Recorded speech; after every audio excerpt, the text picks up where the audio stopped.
Good afternoon, everyone. My name's Dion Campbell, and welcome, and thanks very much for coming to Manawa Energy's annual shareholder meeting for 2023. It's a good turnout given the weather. Thank you very much. This is our second annual shareholder meeting as Manawa, and it's my first as chair.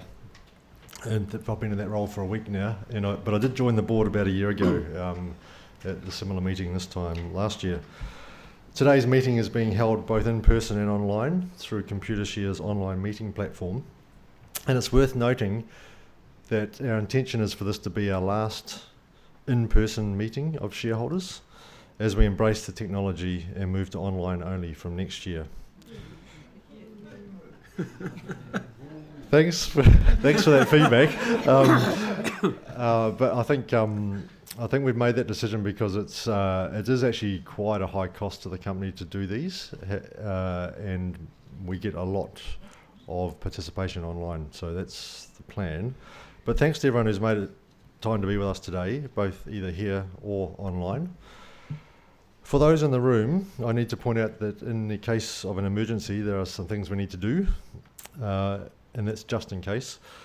The exit is through the door you just came in. And we will gather by the assembly point in the event of an emergency, which is at the bottom of the wheelchair ramp.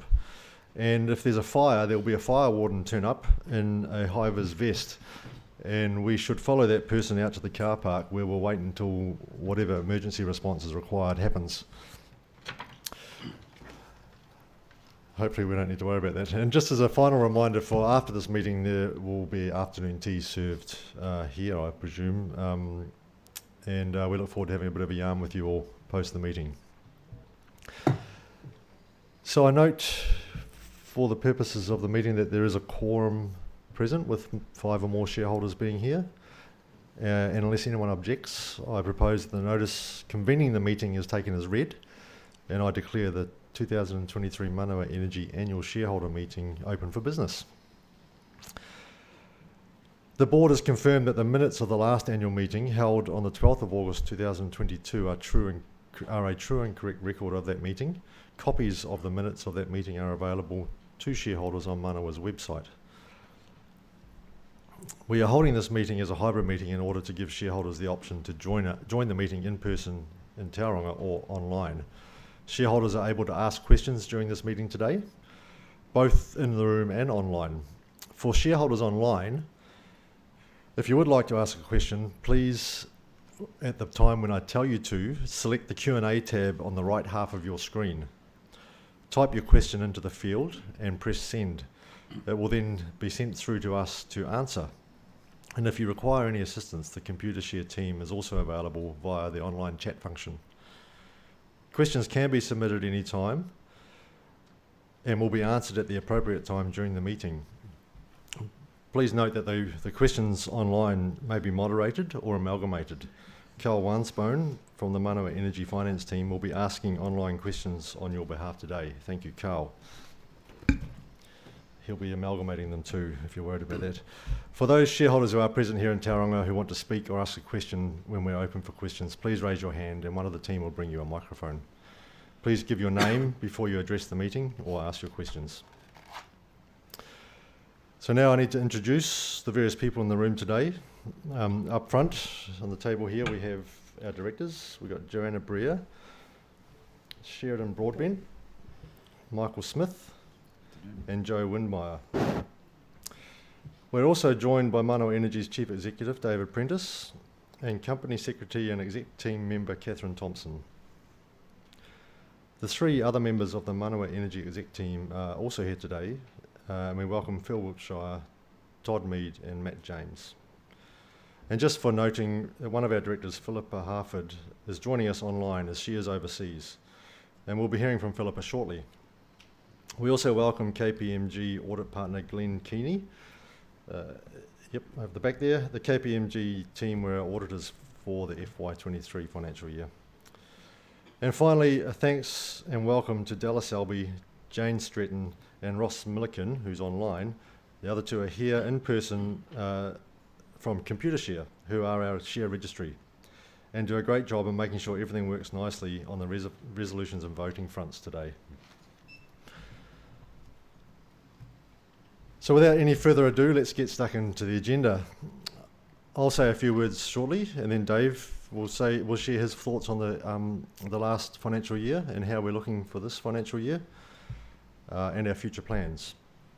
After our brief addresses, we will invite shareholders to consider the financial statements and see if there are any questions related to this year's edition, which were accompanied by the directors' and auditors' reports. We will then move to consider and ask for shareholders to vote on the three resolutions for this meeting. And before we close, we'll consider any other general business and answer any questions the shareholders may have. So in terms of my address, I'm very pleased to be sharing a few thoughts after an important and challenging year for Manawa Energy. I joined Manawa Energy as a director roughly a year ago, as I mentioned. And for those that don't know me, I am a professional electrical engineer. My career has spanned roughly 30 years in technical, commercial and leadership roles in the renewables industry, including transmission, solar, storage, wind and hydropower. As the newly appointed chair, I look forward to bringing my experience to help deliver value to you as shareholders. As I said to the team recently, I feel like I'm back at home working for the shareholders of Manawa Energy as a director, having spent roughly half of my career in the former Trustpower generation business. This included leading the early, extensive and successful wind and hydro development efforts, which saw Trustpower become a leader in the generation operations and new development growth in Australia and New Zealand. I only left Trustpower to join the renewables development spin-off Tilt Renewables when it was formed in 2016. I was CEO of that business when that business was sold for more than $3 billion in 2021, creating more than $2 billion in value for shareholders. With the completion of the sale of the Trustpower brand and retail customer business to Mercury Energy in April 2022, your company, Manawa Energy, was launched. And the Manawa Energy brand has been around since May that year and we've operated as a standalone generation business for 11 of the 12 months of financial year 23. Manawa is, in my opinion, the most exciting part of the former Trustpower business, now set free from the distraction of a highly competitive retail market, right when New Zealand needs a credible independent generation scheme operator and developer. We are now the largest independent generator in New Zealand, and 99% of the electricity we generate is renewable. As I'm sure you'll know, this generation is delivered from a diverse portfolio of 25 hydroelectric power schemes located all around the country. We own more hydropower dams than anyone else in New Zealand. And we also play an integral role in the supply of irrigation water in the South Island. I would like to touch on our strategic focus as an independent generator then. We are committed to creating value for you, our shareholders, by playing our part in Aotearoa New Zealand's sustainable energy future, deploying our core competencies of operating and developing renewable generation assets. We will support the national ambitions for a thriving, low emissions and climate resilient future with a strategy focused on investment in three key areas. Protecting and enhancing the value of our existing generation assets, developing attractive new generation investment options in line with market needs, and serving our varied and growing wholesale customer base. We already supply more than 1,900 gigawatt hours of renewable electricity from our 510 megawatts of operational generation assets. These existing assets are the heart of our current business. We understand the value of these assets, and our focus is to protect this value through efficient day-to-day operations, investing in enhancement opportunities, and controlling costs. Our asset refurbishment and enhancement program, combined with the required investments in dam safety improvements, has been underway since financial year 22 and comprises capital investment of around $200 million through until 2028. We are continually reviewing this plan to ensure the investment will result in the best long-term outcome for shareholders. This investment will increase the efficiency and reliability of our assets for decades to come, increase our annual production, and ensure we meet our regulatory and compliance obligations, particularly as dam owners. In terms of the new generation developments, wind and solar continue to present the most likely investment opportunities. They offer the lowest cost zero emissions technology options available to support the continued decarbonisation of the economy, and they complement our existing portfolio of hydro generation assets. We have a successful 20-plus year history of developing, constructing and operating renewable generation assets both in Aotearoa, New Zealand and Australia. We were pioneers in wind development, and we were the first company to consent and construct a new hydro scheme after the Resource Management Act was enacted in 1991. We have now secured a healthy pipeline of around 900 megawatts of renewable development options, and we are well positioned to help meet the anticipated 50 to 70% increase, which is about 4,800 to 6,700 megawatts in renewable generation required over the next 25 years or so to meet the country's climate change targets. David will speak to some of the progress on this front, but it is important to note that from this pipeline we are confident investors will be presented with attractive growth options. We will be ready to respond when the market requires, and are in talks already with several prospective customers for the renewable electricity from these potential new assets. We believe Manawa Energy has several advantages over smaller independent renewable generation developers, including having a stable operating business, allowing us to be patient, avoiding lower quality investment decisions. Our diverse collection of existing assets allows us to firm output from the intermittent renewable supply, providing the market with a more valuable product offering. We have existing industry and local community relationships and an understanding of the New Zealand energy market and regulatory processes, including resource consenting. We have access to capital. As a listed company, we can raise equity to support our high quality growth investments when we need to, and our largest shareholder, Infratil, supports our growth focus. Without a retail customer base to serve, we can be more flexible with larger customers across long-term power purchase agreements, firming and physical electricity supply.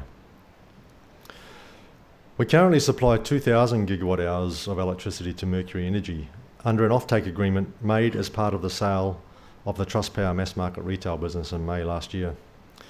This 10-year arrangement sees the volume of electricity we supply to Mercury start to reduce from October 2024. There are many options for the sale of this increasing uncontracted electricity volume, and we are exploring them all to find the optimal path to market to retain and grow shareholder value. The board and management team will be reviewing the strategic plan this year in the context of our progress over the first 14 to 18 months as an independent generator and the emerging market challenges and opportunities.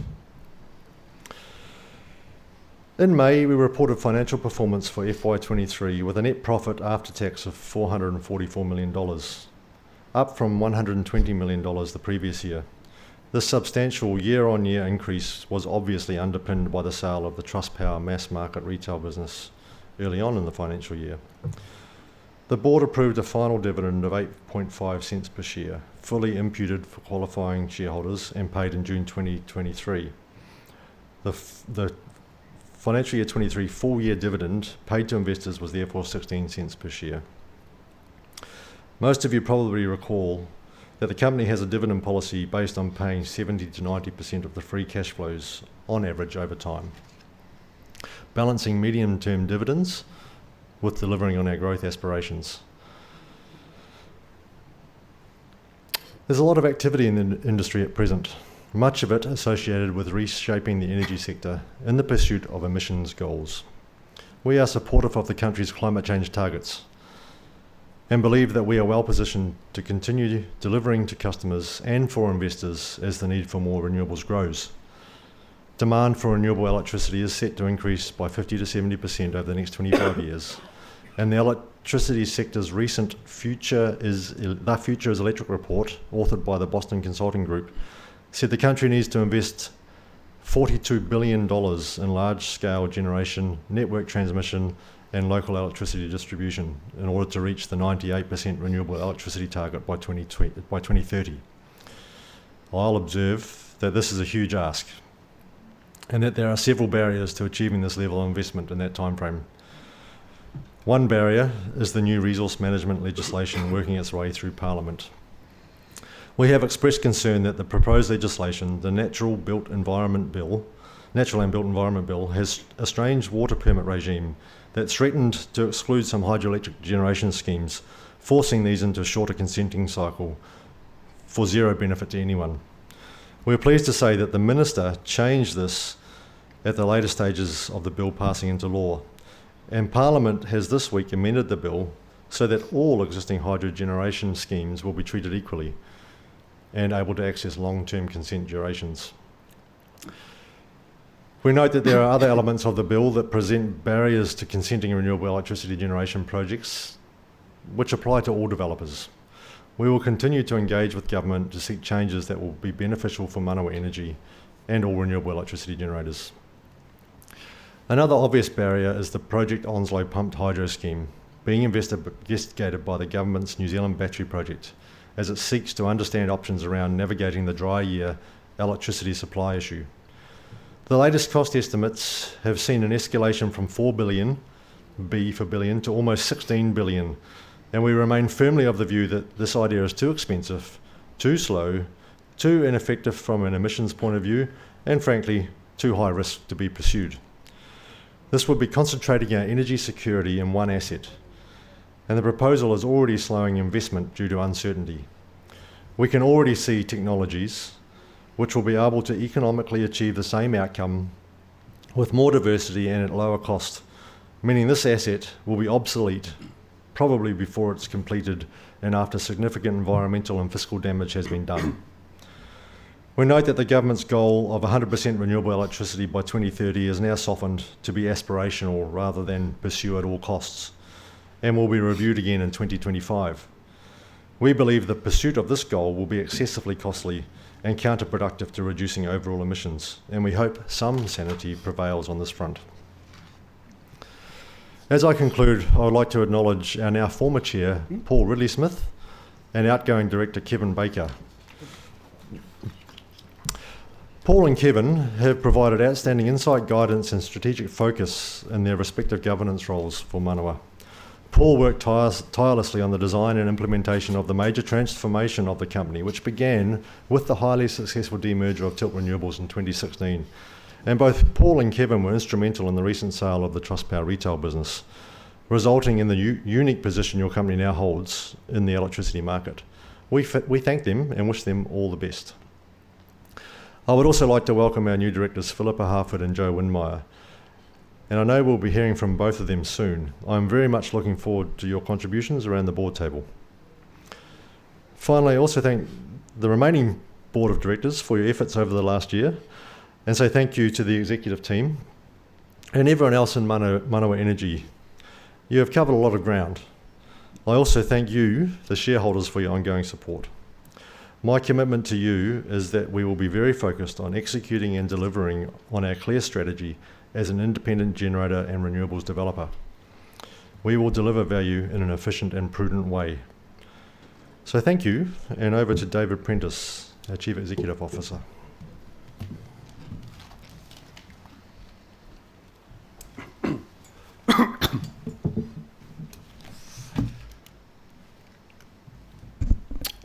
Thank you very much, Dion, and kia ora, everyone. Great to see you all here. I'd like to just extend Dion's welcome and thank you all for joining us here today, especially on such a fairly dreary day here in Tauranga, obviously whether in person or online. Now, when I stood here last year, we'd only just completed the sale of the mass market retail business a few months earlier. The last year has since focused on setting up Manawa for success with work across many fronts, and I'll talk about a bit more about that in detail soon. But before I do that, I just want to reiterate Dion's thanks and acknowledge and thank everyone who has helped Manawa Energy become a reality, and especially all of the people across the company. Our team has done a great job in navigating the uncertainty around the separation of the business and the inevitable settling down period over the last year, while still delivering a solid result for you, our shareholders. I'd also like to acknowledge the ongoing relationship that we have with Ngāti Hangarau Hapu, mana whenua of the area where our Kaimai hydroelectric power scheme is located. Ngāti Hangarau actually gifted us our company name, and we continue to appreciate their ongoing commitment to working with us across a range of activities. So moving on to our strategy, I think, is fairly simple. As New Zealand's largest independent renewable generator, currently supplying 5% of the country's total electricity, we want to continue to do our bit to help New Zealand meet its carbon reduction goals. So that means continuing to supply electricity from the 25 hydroelectric power schemes we have around the country, building new generation to meet expected significant increase in demand over the coming years, and helping customers with their renewable electricity needs. And when I reflect on the last year, I reckon we achieved some great things. We increased our renewable generation output despite some fairly challenging hydrological conditions. We confirmed an unprecedented level of investment across our fleet of existing hydro assets, and we announced some pretty exciting new generation opportunities, and I'll come on to some of those in a minute. But underlying all of that, we wanted to ensure that the business continued the transition away from Trustpower without any major issues. However, as we now move forward, it's only right to continue to optimise and challenge ourselves around driving performance and value. And I do think there's a bit more we can do on that front, and I'll touch on that, albeit at a high level, on some of the work we have underway on that shortly. Of course, it goes without saying that our people are our most important asset, and their health, safety and well-being is paramount. And this year we embarked on a major piece of work to review and reset our approach. Modern health and safety approaches are evolving to shift the focus away from zero harm to kind of capacity building, and we're developing a new strategy that will be driven from our workforce. It's not a replacement, but it's more an evolution that increases the focus on the capacity of our systems and our people, and we're aiming to have that in place by the end of this year at the latest. So moving on, we've made some excellent progress against our strategic plan in the first year. As I said, we're making record levels of investment in our existing generation assets through until 2028. Investment to increase efficiency and reliability. Investment to increase our annual production. And investment to ensure we meet our regulatory and compliance obligations. Now, this multi-year CapEx programme will see us investing more than $200 million, enhancing, replacing and refurbishing our hydro assets, and undertaking the necessary work as part of our extensive dam safety programme. And we're on track to be delivering around an extra roughly 80 gigawatt hours of electricity per year from our existing assets by 2028. Now, specific activity on this front includes enhancement projects completed at our branch and cob schemes in Marlborough and Nelson Tasman, respectively. And I think, there's a photograph of a branch scheme just outside Marlborough. Significant upgrade projects in progress at Waipori and Deepstream in Otago, and safety improvement projects in progress at Arnold and Mackay's Tunnel down on the west coast. And looking ahead, there are also major enhancement projects underway soon at both our Coleridge and Highbank schemes in mid-Canterbury and at Matahina here in the Bay of Plenty. So alongside this asset upgrade activity, we have continued to focus on our generation performance through ongoing training and development of our people, coupled with improvements to systems and processes. And as Dean said, with 25 hydroelectric power schemes located all across the country, we own more hydropower dams than anyone else in New Zealand. And alongside that, we have 42 kilometres of tunnels and 52 kilometres of canals. So that means we need to understand the condition of all our assets, as it's critical to ensure we prioritise maintenance and drive safe and efficient operation. So kind of moving on to the new developments, the team has continued to build our pipeline of potential wind and solar development opportunities to now more than 900 megawatts. And we will be working the best of these opportunities through to final investment decision over the coming years. And I would reiterate Dion's sentiment that we are pretty confident our pipeline will present investors with attractive growth options and enable us to respond to the rising tide of demand for renewable electricity. Now, the portfolio includes high-quality wind generation sites in the North Island and South Island, including the Project Huruwaka wind development near Waiouru. Now, this is a 230 megawatt project which was announced in May this year, and it's got the potential to be one of the country's most significant renewable energy developments. If it proceeds, we expect it to generate around 800 gigawatt hours of electricity each year, which is enough to power around 100,000 average Kiwi households. We also hope to be in a position to announce another wind development opportunity before Christmas. The team is also progressing a pipeline containing more than 300 megawatts of new solar opportunities. Now, our solar portfolio includes the recently announced Argyll solar farm, situated right next to our Argyll power station in Marlborough. Now, this is a 28 megawatt solar farm, and it's in the consenting process right now, and will deliver, again, enough electricity to power around 8,000 average Kiwi households. And as we said in June when we announced this opportunity, this location boasts a great solar resource. It's got excellent access to transmission, and it's got really good construction characteristics. And we hope, certainly expect, to progress this through to final investment decisions within the next 12 to 18 months. So, again, just moving on, I just wanted to provide a bit more colour and detail to the Mercury supply contract that Dion touched on earlier. As he mentioned, we currently supply 2,000 gigawatt hours of electricity to Mercury Energy under a 10-year offtake agreement that was entered into as part of the sale of our mass market retail business in May last year. Now, this has a fixed price, providing a base level of revenue and price certainty until October 2026, and that's actually indexed to inflation. Now, from November 2026, the price then reverts to an average ASX-linked price through until September 2031. Now, with the volume of electricity we supply to Mercury reducing from October 2024 onwards, as you can see from that graph there, we will establish the optimal path to market to secure ongoing shareholder value. Now, this may include supporting our own renewable development.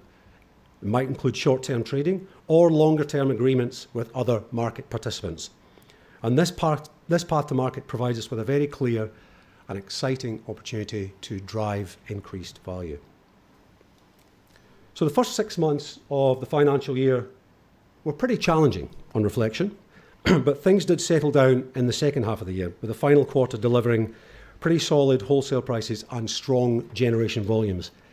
In terms of the key financial and operational metrics last year, it was pleasing to increase our installed generation capacity from 498 megawatts up to 510 megawatts, and the volume of electricity we generated was up too, from 1,917 gigawatt hours this year versus 1,760 gigawatt hours the previous year.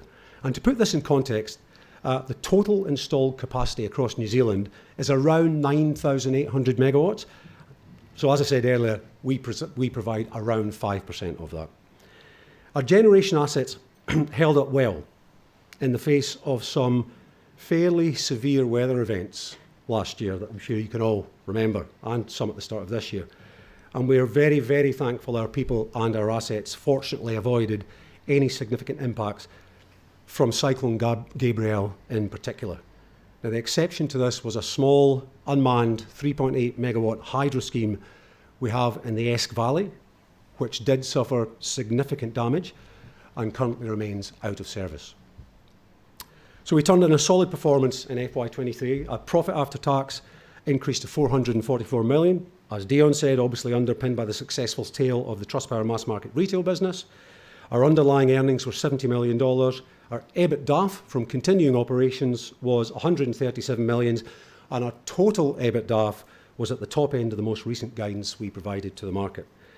And it was really encouraging to also see the level of support from investors for the company's $150 million bond issue in September last year. And that was the first time for us raising money in the market as Manawa Energy. And the bond offer proved to be very, very popular and oversubscribed.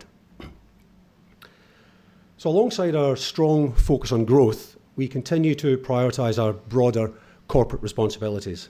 And it really is a privilege to be part of the many communities and to be able to utilise water to generate renewable electricity in the many schemes that we operate all around the country. And we always aim to do the right thing in the way that we operate our schemes. And that really comes down to engaging with local communities and particularly iwi. We have a clear desire to see our natural environments flourish and local communities prosper as we continue to focus on social, environmental and cultural outcomes. And of course, the health, safety and well-being of our people, as I said earlier, is paramount. And we will always aim to create the right work environment and performance culture that brings out the best in everyone. We also recognise that if we want to deliver on our strategic goals, we need a diverse and inclusive workforce where we can attract and retain the best people. And that will be a key focus area for us this coming year. We want our people to be engaged. So earlier this year, we completed our second annual engagement survey, which had a participation rate of 89%. And it was really great to see overall engagement increase significantly up to 68%, up from 58% the previous year. Elsewhere on the people front, we've also had some changes to our management team. This year we appointed Matt James, stick your hand up, Matt, as our GM Commercial, and Todd Mead as our GM Generation Operations, sorry. And what was really interesting is there was a great deal of external interest in these two positions. And in the end, both of them were internal promotions, which was really, really pleasing, considering both Matt and Todd are long-serving and well-respected leaders. So make sure you have a yarn with them at the end of the meeting. We're also continuing our recruitment for a GM Major Projects and New Development. As Dean mentioned earlier, we also have some board changes recently, and I'd like to also acknowledge outgoing Chair Paul Ridley-Smith and outgoing Director Kevin Baker for the time and energy they have devoted to Manawa Energy and Trustpower in their governance roles over the years. And also, like Dion, I'm very much looking forward to working with our new directors, Philippa Hartford and Joe Windemeyer. As I mentioned earlier, we have a programme underway to deliver performance, value and ongoing improvement across the company and ensure that we really are optimised for success as we move forward. It's really only in its early stages, but various potential areas have already been identified, including around technology optimisation, operational improvements and efficiency enhancement, with all of these aimed at driving increased value.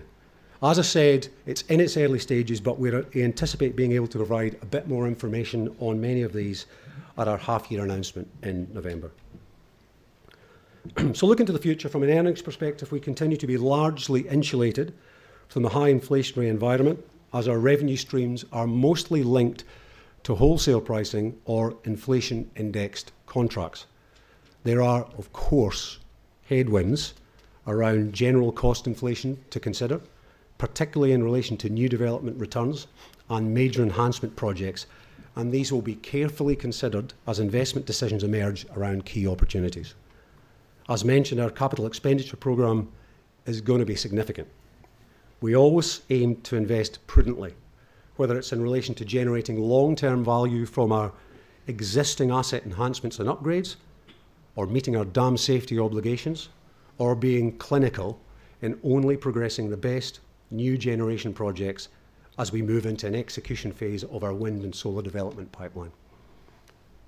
Our guidance remains unchanged from the detailed update we provided to shareholders and the market at our results announcement in March. So to conclude, we can see clear opportunities to contribute as demand for the supply of renewable electricity continues to grow significantly as the country continues to transition to a low emissions economy.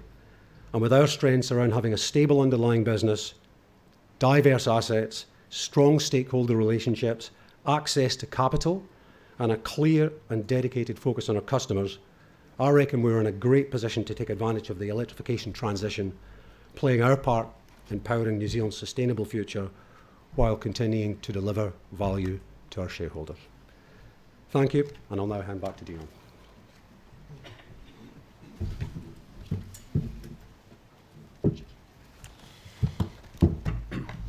Thanks, David. Now let's move to questions or comments. There's now an opportunity for discussion on the financial statements of Manawa Energy for the year ended 31st of March 2023, and we invite shareholders to receive and consider the financial statements of Manawa Energy for the year, together with the directors' and auditors' reports to shareholders. So I'll ask, are there any questions?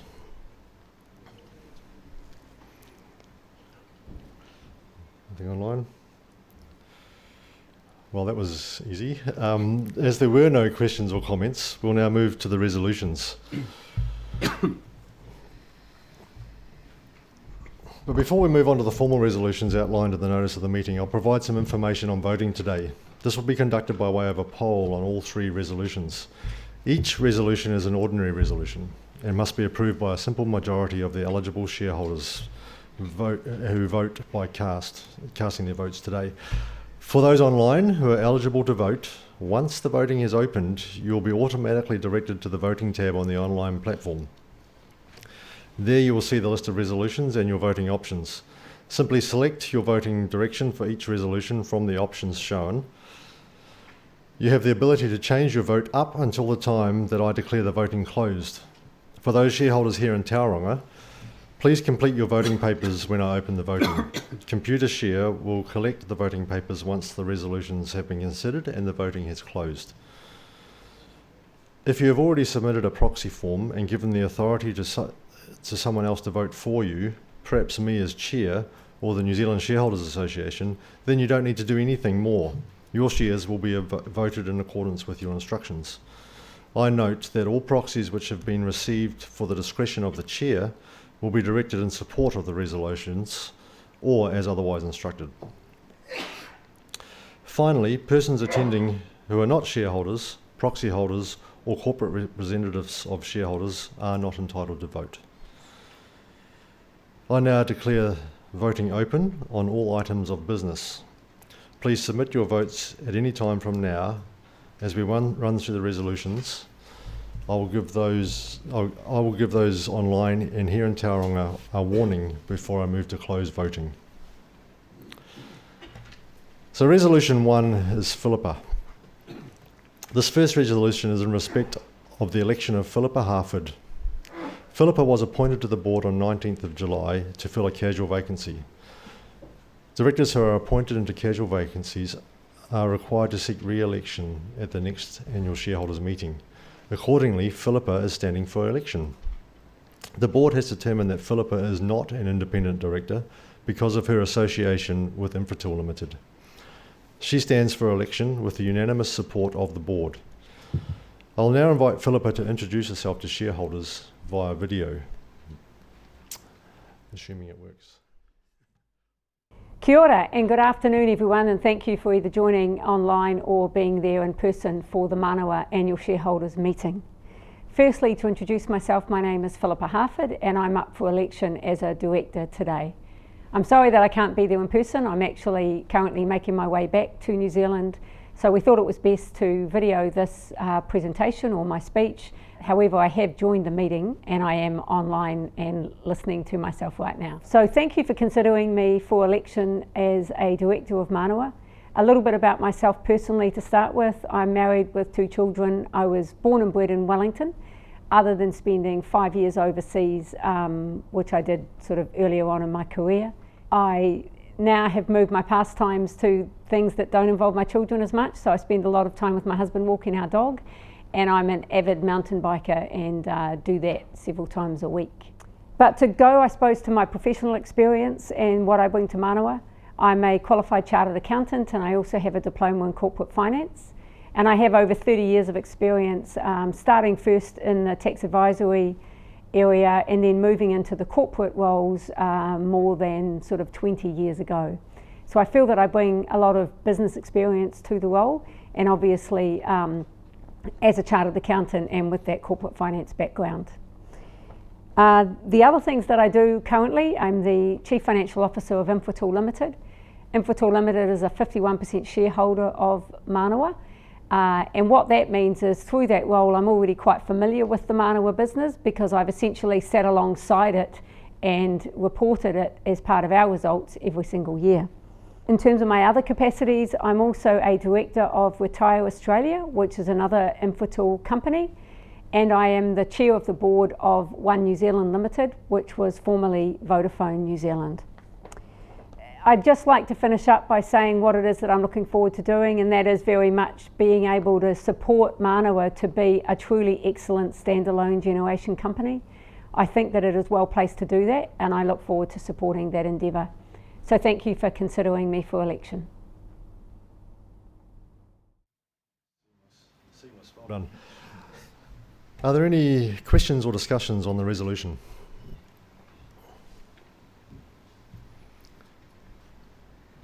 Nope. Okay, there are none. So I'll now ask that you vote on this resolution. For Resolution 2, for Joe, this is the second resolution, and it's in respect of the election of Joe Windmeyer. Joe was also appointed to the board on July 19 this year to fill a casual vacancy. As with Philippa, he's then required to seek re-election at the next ASM, which is today. Hence he's here standing for election. The board has determined that Joe is also not an independent director because of his association with Infratil Limited and his position as a partner at Russell McVeigh, a provider of material professional services to Manawa Energy. He stands for election with the unanimous support of the board. And I'll now invite Joe to introduce himself to shareholders in person.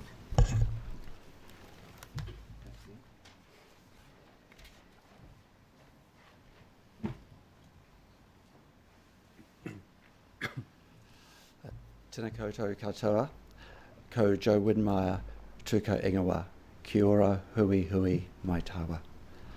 I've been to many of these annual meetings of Manawa Energy, but always as an advisor to the board, sitting where you sit now. I did not expect to be standing before you seeking election or re-election to the board. My involvement with Manawa Energy started before Manawa Energy existed. I'm a lawyer and I assisted the board of the Tauranga Electricity Power Board to comply with the then government's mandate to corporatise, to create Manawa Energy, which was originally called Trustpower. I assisted establishing the Tauranga Energy Consumer Trust. This all occurred in 1994. Since that time, I've advised Manawa Energy in many of its milestone events, including its listing on the NZX and its share giveaway at that time, merging with Tauranga Electricity, selling its distribution business, purchasing many electricity businesses and generation stations, including King Country Energy. Recently worked on the merger to establish Tilt Renewables, and finally the sale of the retail customer base to Mercury. I've been acting as a lawyer in the energy sector since 1989, and I'll bring my experience of the energy sector and the work I've done for Manawa Energy in the past, so as to help it continue its journey. But by joining the board, my role will be to help formulate the direction of the journey rather than advising it on the direction it has chosen to take. I believe that it's because of my knowledge of Manawa Energy, the electricity industry and my governance experience that Infratil nominated me to the board. As a result of being nominated, as Dion said, I have, and having been advisor to Manawa Energy for such a long time, I'm classified under the NZX listing rules as not being independent. However, I'd like to stress that in undertaking my role, I will always be acting in what I believe is in the best interest of all shareholders. Thank you. Thank you, Joe. Might as well stay up in case there's some questions. Are there any questions or discussions on this resolution? No, not online either. Okay, thank you very much. That was easy. So I now then ask that you vote on the resolution to elect Joe to the board. The third and final resolution is audit fees. This resolution authorises directors to fix the fees and expenses of the auditors, KPMG, for the ensuing year. Are there any questions or discussions on this resolution?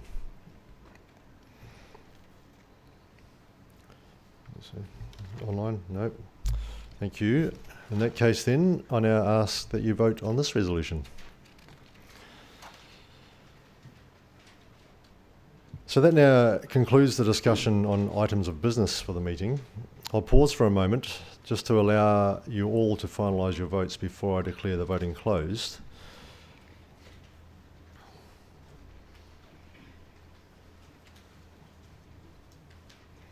Okay, so voting is now closed. And the votes will be counted and announced to the NZX after this meeting concludes. I believe your voting papers will be collected now by the Computershare team. So that concludes the business of the meeting, and yes, sir. Are you opening general business? Yes, I am. That's true. No, it's the business of the meeting is now closed, but I will. Oh, when's the question and answer? Okay, now we're opening it. Thank you. My instructions are unclear. Amateur chair. I'll open questions to the floor. Thank you, sir. We need a microphone. That's cool.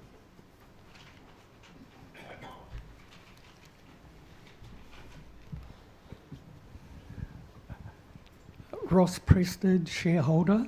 Ross. I just have one. I've noticed that you're given to charities in the community, and I was wondering if you could, because you're doing away with the annual general meetings, which you said is going to save you considerable costs, that maybe you could do something for the employees and shareholders, like the introduction of one or two of these fast chargers around. So at least we get some perk for being members of Manawa, and some of us have been here right from the early days of Trustpower, etc., etc. Thank you, and thank you for being here for so long as a supporter. And I was here last meeting down at the Seabull. Yeah, and thanks for turning up too. It's good. Nice to have the support of the shareholders, and I think that's a good point. How do we use any gains from costs control to good effect? And maybe if I can leave that to management to think about how they. It's sort of their thing to work out who they support and how they do it. I think that's a good point, though. Thank you. Good point. Thank you.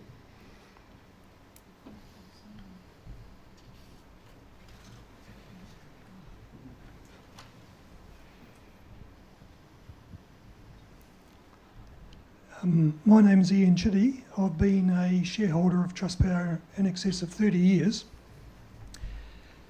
Just a question for today's meeting.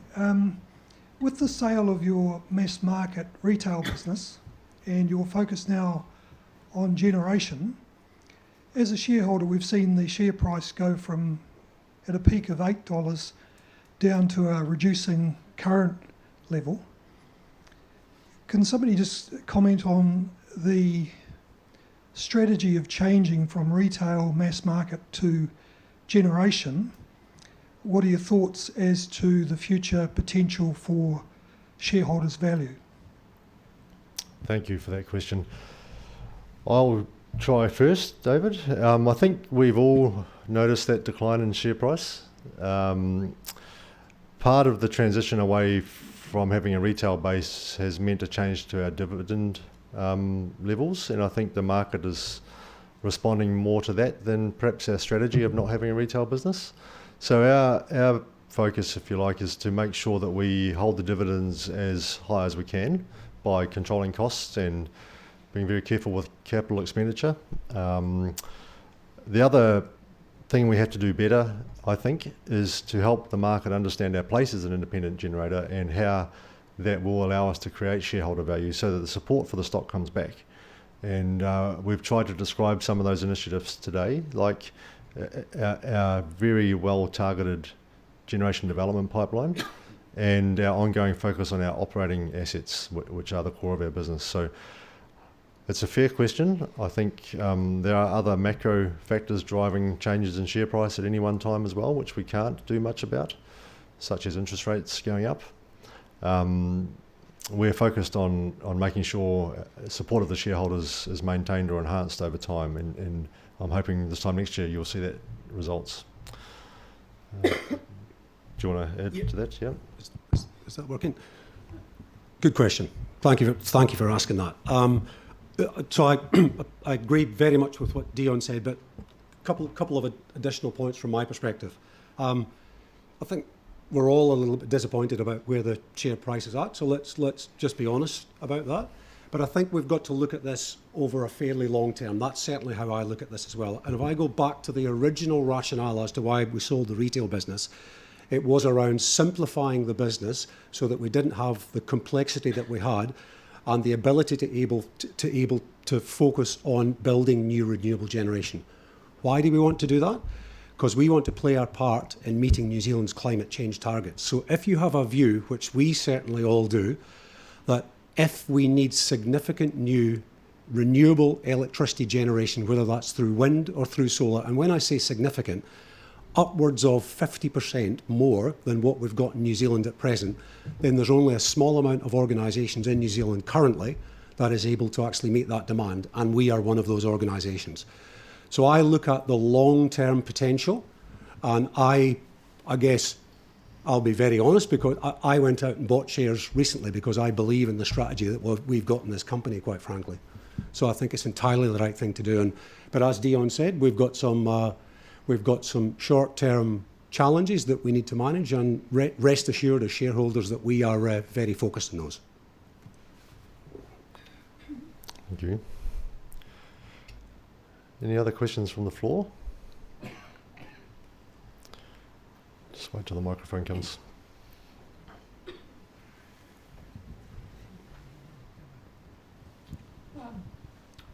My name's Derek Reid.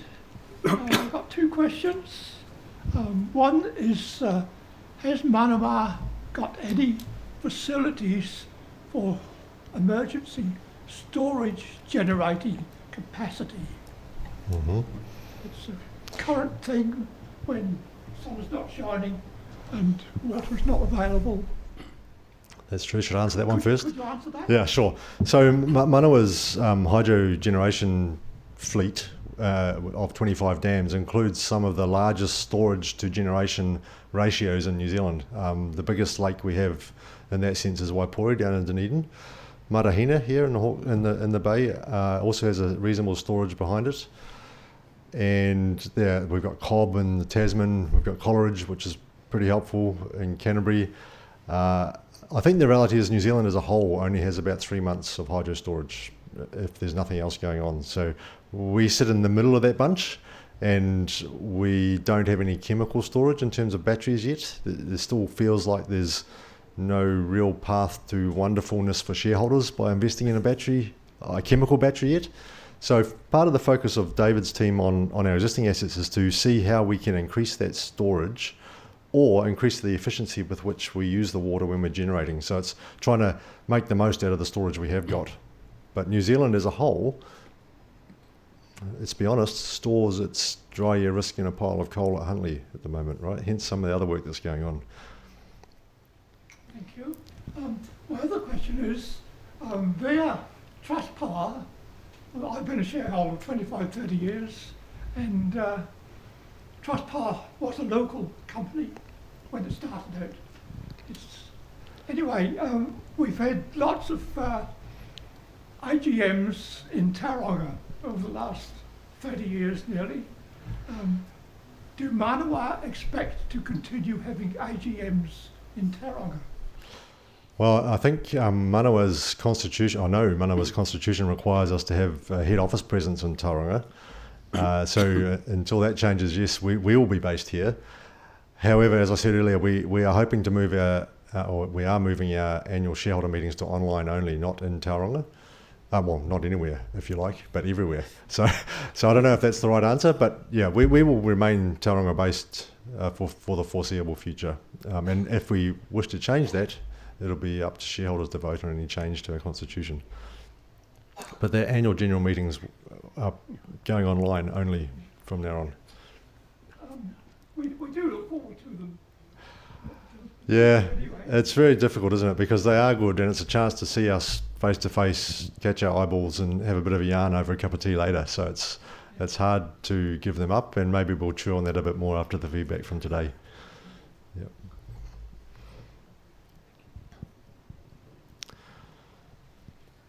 Anyone else from the floor before I go to the online? Yes, ma'am. How much does it cost for an EV station to be set up? Just can you repeat your question? How much does it cost for an electric vehicle charging station to be set up?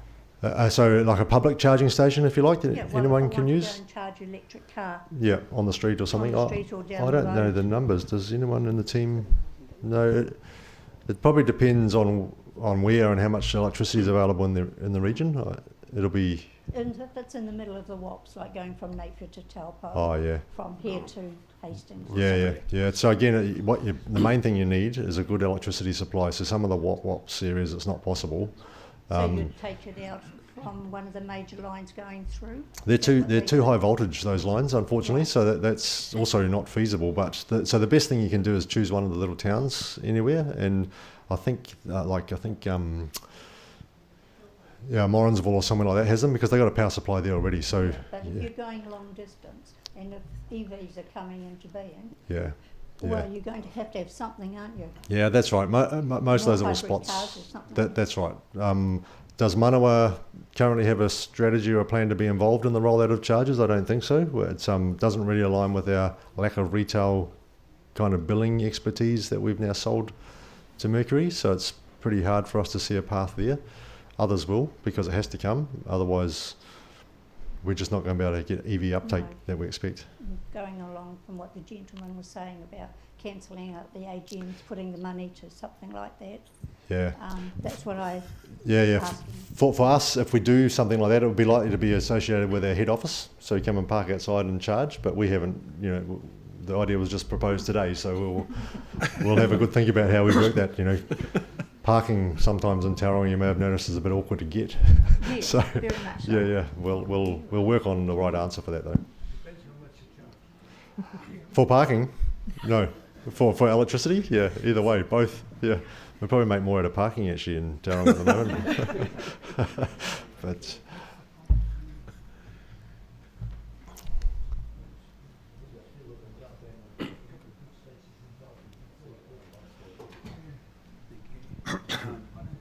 Yeah, hi, Graham Mallow, shareholder for many years. You talked about solar energy and wind power energy. Are we at the end of hydroelectricity? I mean, Manawa or Trust Power had some pretty aggressive plans through the years, and with I think down in Marlborough or something, you had all the whatever. I don't think we proceeded with them, but yeah, hydroelectricity seems to still be pretty good. You've got some pretty good aggressive businesses there. Where are we looking at that? yeah, no, you did right. Hydro is still probably the best form of renewable generation you can have, and New Zealand's lucky. Perhaps we went through some pain back in the big eras to get some of our cool hydro schemes. What Trustpower did do was build the deep stream hydro down by its Waipori scheme, and it built the ESC scheme, which was recently kind of impacted by Cyclone Gabrielle. The Marlborough Wairau Valley scheme, in the end, we could not get that to a point where it provided appropriate returns for shareholders, so it has now lapsed. The consents have gone. And we had the Arnold scheme consented on the West Coast, and again, many factors, including the location of that scheme, meant we couldn't get it to a point where shareholders would support it. And I think the resource consenting process in New Zealand is very, very difficult around water. And I think it's going to be highly difficult for New Zealand to see another large-scale hydro station built. It doesn't matter who the proponent is because of that difficulty. And it's things like whose water is it? It's the environmental damage. And this is why I said I think Onslow is a bit of a bad thing to be focusing on, because it's really going to change that valley poorly in terms of biodiversity and environment point of view. So my feeling is, let's take the hydro we've currently got as a country, which acts as a really good natural battery for intermittent wind and solar, and let's exercise that capability of that hydro base across the country as much as we can to make the most of our wind resource and solar.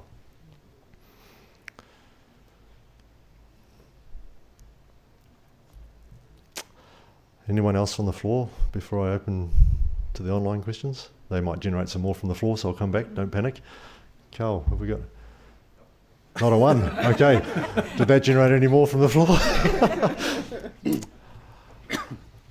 Okay, I think then if there are no other things people would like to discuss with us, we might formally close the meeting. Yep, thank you very much for your engagement. It was good to see you all here today in person and those online.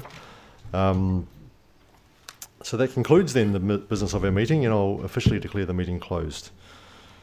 I'll thank you again for your ongoing support of this company. Many of you have been supporters of this company as shareholders for as long as Joe's been contributing as a lawyer, so it's good to see, and that support really means something to us all, and and we hope to see you all either online or perhaps in person next year. Thank you.